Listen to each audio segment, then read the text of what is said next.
Hello అండి. ఈరోజైతే మా గోదావరి స్పెషల్ అయిన పాలు ముంచులైతే చేశానండి. దానికోసమైతే ఒక కప్పు పెసరపప్పు తీసుకొని దాన్ని ఒక 3, 4 అవర్స్ ముందు నానబెట్టుకోవాలి.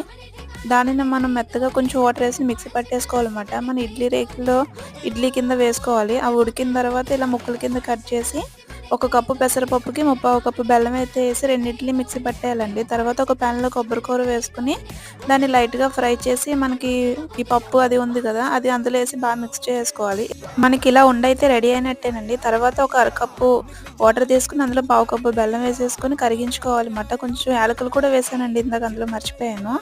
తర్వాత 2 కప్పులు పాలైతే తీసుకొని ఈ బెల్లం ఉంది కదా! ఆ వాటర్ కూడా అందులో వేసేసుకోవాలి. ఒక కప్పు వరిపిండి మనం దగ్గర గంట ఉండలు లేకుండా మిక్స్ చేసేసుకోవాలన్నమాట. అంతేనండి. ఇక్కడ చూపించినట్టుగా ఇలా ఉండల్లా చేసేసుకొని మనం ఆయిల్‌లో ఫ్రై చేసేసుకోవడమే. ఈ వీడియో ఎలా అనిపించిందో కామెంట్ చేయండి.